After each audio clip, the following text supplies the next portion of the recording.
সাথে বুঝি সবই বদলে যায়। ঠুনকো চাওয়ার কাছে ভালোবাসা হেরে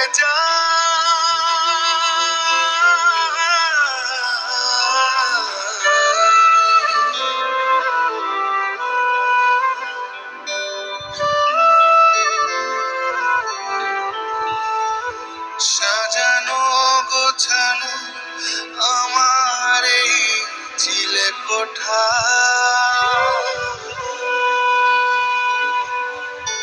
হঠাৎ ঝড়ের তোরে হলো ছন্ন ছাড়া।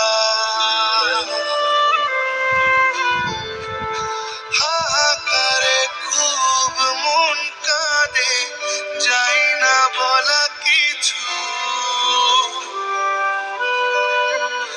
ভেতর ভেতর পড়ে যায় স্মৃতিগুলো নেয় পিছু। সময়ের সাথে সাথে বুঝি সবই বদলে যায়। ঠুনকো চাওয়ার কাছে ভালোবাসা হেরে যায়। সময়ের সাথে সাথে বুঝি সবই। দেখি বাবা হাতটা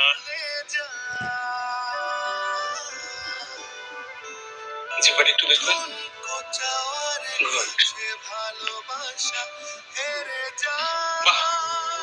আপনার বাবা তো অনেকটাই সুস্থ।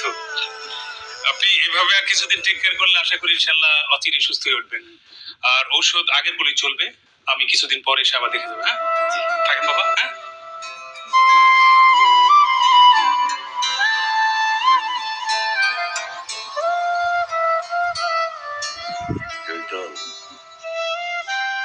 ওর কাছে এসে বই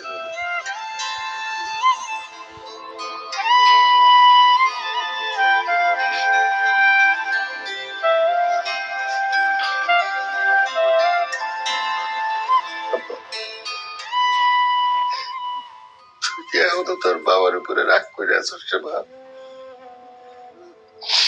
বিশ্বাস কর বাবা, আমি জাউলা, আমি মাছের ব্যবসা করি, তো আমি কোনোদিন চাই নাই তুই জাউলা হ। আমি তোরে বড় ডাক্তার, উকিল, ইঞ্জিনিয়ার বানাইতে চাইছি। সেই সময় তোর মা মরে গেল, তুই তখন খুব ছোট, খালি মা মা করে কাঁদতি। সারাক্ষণ তোরে আমার কোলে কোলে রাখতে হইতো, তুই কারো কাছে যাইতি না। আমি যেইখানে যাইতাম সেইখানে তোরে নিয়ে যাইতে হইতো। আমি যখন মাছ বেচতে যাইতাম তুই আমার সাথে গিয়ে আমার পাশে বসে থাকতি, আমার কোলে খুব ভালো লাগে। যখন একটু বড় হইলি আমি তোর স্কুলে দিলাম, তোর স্কুলে দেওয়ার পরে আমার যে কি খুশি লাগছিল আমি বইলাম যেতে পারবো না। কিন্তু তুই প্রথম দিন ক্লাসের মধ্যে সারাক্ষণ কান্নাকাটি করছস। স্কুল ছুটির পরে দৌড়ে আইসে আমার কোলে ওইটা কইছে, আব্বা আমি আর স্কুলে যাবো না, আমি তোমার যারা থাকতে পারুক না, এতক্ষণ তোমার আমি না দেখে কেমনে থাকবো। তুই আমার এত বেশি ভালোবাসতি রে।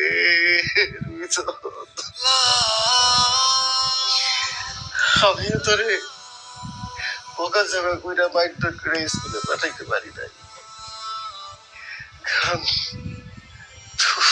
তোরে তো আমি আমার জীবনের থেকে বেশি ভালোবাসি রে রইত। একবার তোর জ্বর হইল, ডাক্তার পরীক্ষা নিরীক্ষা কইরা কইল টাইফয়েড জ্বর, হাসপাতালে ভর্তি করতে হইল। ডাক্তার যখন তোরে চিকিৎসা করাইতে আসতো তুই জোরে আমার গলা চাইপে ধরতি, ডাক্তার খুব ভয় পাইত। তুই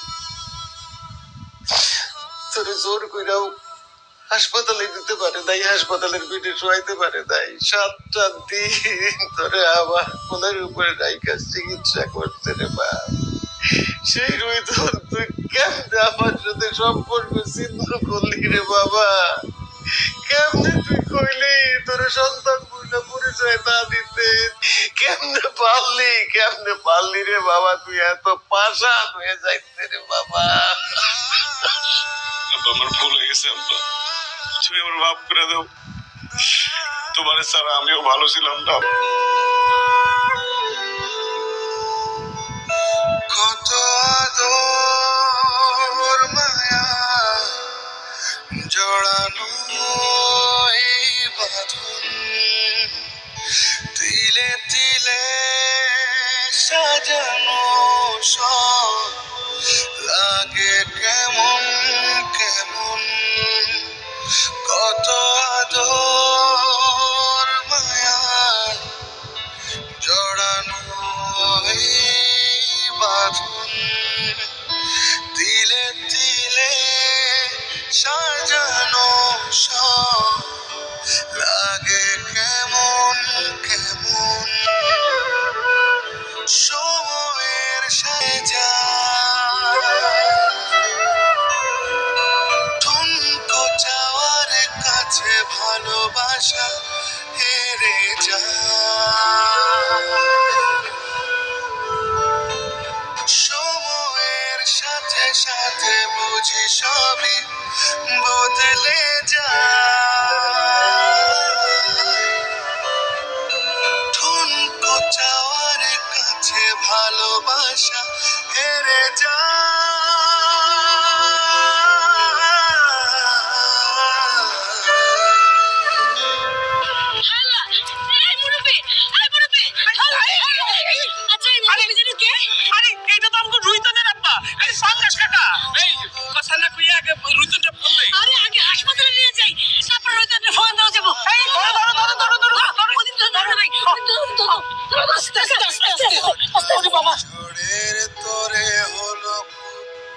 কি ব্যাপার রবিন, বিয়ে করার জন্য তো একদম উতলা হয়ে গেছিলাম, এখন আমাদের বিয়ে হয়ে গেছে, আমরা বাসর ঘরে বসে আছি, তুমি তো কোনো কথাই বলতেছো না। তোমার কি মন খারাপ রবিন? কি ভাবতেছো তুমি? না, কিছু না।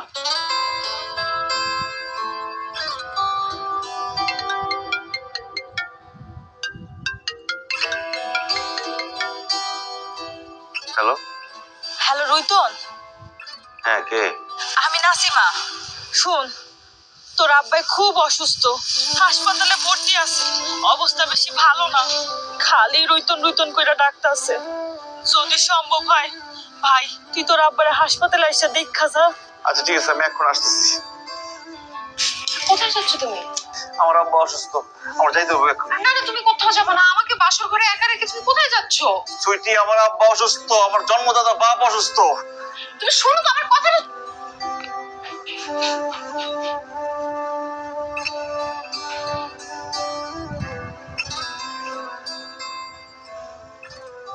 এক বছরেই এটা ফ্যাকাশে।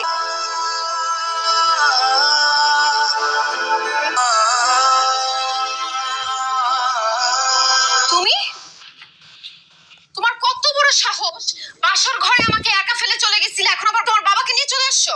আমার বাবা মা এখন আমার আব্বার পা ধরে কত। কি বলো তুমি? এরকম একটা জাইল্লা ছোট লোকের পা ধরে আমরা কেন ক্ষমা চাবো?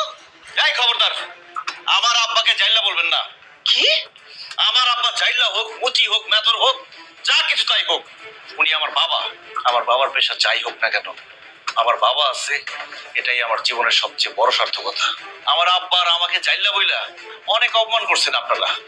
আমার আব্বা জেলে মাছ ধরে, চুরি তো করে না, ডাকাতি তো করে না, ঘুষ তো খায় না, অথচ যারা ঘুষ খায়, দুর্নীতি করে, কোটি কোটি টাকা কামায়, তাদেরকে আপনারা খুব সম্মান করেন, তাই না?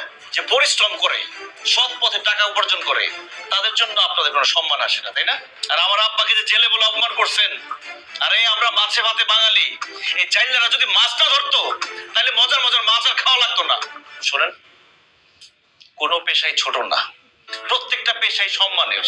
তাই যারা মুচি, মেথর, জাইল্লা, এদেরকে অসম্মান করবেন না, সম্মান করা শিখেন। কারণ এই সমাজের মানুষদের ভালো রাখার জন্য এই মুচি মেথর জাইলাদের অনেক অবদান আছে। তাছাড়া একজন মুচি মেথর জেলে জন্ম থেকে জেলে হয় না, মুচি হয় না, মেথর হয় না। আল্লাহ তাদের ভাগ্যে রাখছে, এই জন্যই হয়েছে। আবার কারো ভাগ্যে রাখছে সে সরকারি অফিসার হবে, সে সরকারি অফিসার হয়েছে। কিন্তু দিন শেষে আমরা সবাই মানুষ, আশরাফুল মাখলুকাত, সৃষ্টির সেরা জীব। তাই মানুষকে সম্মান দিয়ে কথা বলবেন। আপনাদের কারণে আমি আমার আব্বাকে ভুল বুঝছি, তাকে কষ্ট দিচ্ছি, তার মনে আঘাত দিয়ে কথা বলছি। আমার আব্বা বাড়ি ছেড়ে চলে গেছিল, রাস্তায় রাস্তায় না খেয়ে পড়েছিল, কষ্ট করছে। আর এই সবকিছু করছি আমি শুধুমাত্র আপনাদের ফাঁদে পড়া। এই জন্য আপনারা সবাই আমার আব্বার কাছে ক্ষমা চাইবেন, নাহলে কিন্তু খুব খারাপ হয়ে যাবে। মা, রুহিতন ঠিকই বলেছে। আমরা তোমার উপর, তোমার বাবার উপর অনেক অত্যাচার করে ফেলছি, ওদেরকে অপমান করছি, ছোট করে কথা বলছি। আমাদের আসলে এরকম করা উচিত হয় নাই। বাবা, আপনার ছেলের সঙ্গে তো আমার বিয়ে হয়ে গেছে, আমি আপনার ছেলের বউ, আমি আপনার কাছে ক্ষমা চাচ্ছি। বিয়ে সাহেব, রুহিতন বাবাজি যা যা বললো আমরা আসলে সেইভাবে কখনোই চিন্তা ভাবনা করে দেখিনি। আমরা আপনার কাছ থেকে আপনার ছেলেকে আলাদা করছি, একজন বাবার কাছ থেকে একজন সন্তানকে আলাদা করেছি। প্লিজ আপনি আপনি আমাদেরকে মাফ করে দেন প্লিজ। ভাই আমরা আসলে খুব স্বার্থপর, আমরা শুধু আমার মেয়ের সুখের কথা চিন্তা করছি, আপনার আর আপনার ছেলের কথা চিন্তা করিনি। আমাদের মাফ করে দেন। আপনাকে কারো উপরে আমার কোনো রাগ অভিমান নাই। আমার ছেলে আমার কাছে ফিরে আসছে, এতেই আমি অনেক খুশি। আব্বা, চলো এখান থেকে। সুইটি, কিছুদিনের মধ্যেই আমি তোমার ডিভোর্স লেটার পাঠিয়ে দেবো। কি বলতেছো তুমি? আমাকে ডিভোর্স লেটার কেন পাঠিয়ে দিবা? কারণ আমি জেলে, আমার আব্বা জেলে, আমি সবসময় মাছ বিক্রি করছি, সারা জীবন মাছই বিক্রি করবো। একজন জেলে একজন মাছ বিক্রেতার সাথে তুমি সংসার করবা না, তাই তোমার ডিভোর্স দিয়ে দেবো। তোমার সাথে যায়, তোমার স্ট্যাটাসের সাথে যায়, এরকম কাউকে বিয়ে করে নিও। না না, দেখো আমি তোমাকে বিয়ে করে ফেলছি, আমি তোমাকে মনে প্রাণে স্বামী হিসেবে মেনে নিছি। আমার স্বামীর পেশা, আমার স্বামী যাই করুক না কেন, এটা নিয়ে আমার কোনো সমস্যা নাই। শোনো, লাগলে এখন থেকে তুমি আর বাবা মাছ বিক্রি করবা, আমি তোমাদের পাশে বসে মাছ কেটে দিব। তারপর আমাকে তুমি ডিভোর্স দিও না। আমি তোমার সাথে সংসার করতে চাই, সারা জীবন থাকতে চাই রুহিতন। সত্যি বলতেছো? আমরা জেলে আমরা মাছ বিক্রি করি, এই পরিচয় নিয়ে তোমার কোনো সমস্যা নাই? আমার কোনো সমস্যা নাই। আমি এখন থেকে গর্ব করে বলবো যে আমার শ্বশুর, আমার জামাই জেলে, আর আমি জেলের বউ, আর আমরা সবাই মাছের মানুষ। এই যে ভাই, আসেন ভাই আসেন, পদ্মার তাজা ইলিশ নিয়ে যান। আসেন ভাই আসেন, পদ্মার তাজা ইলিশ।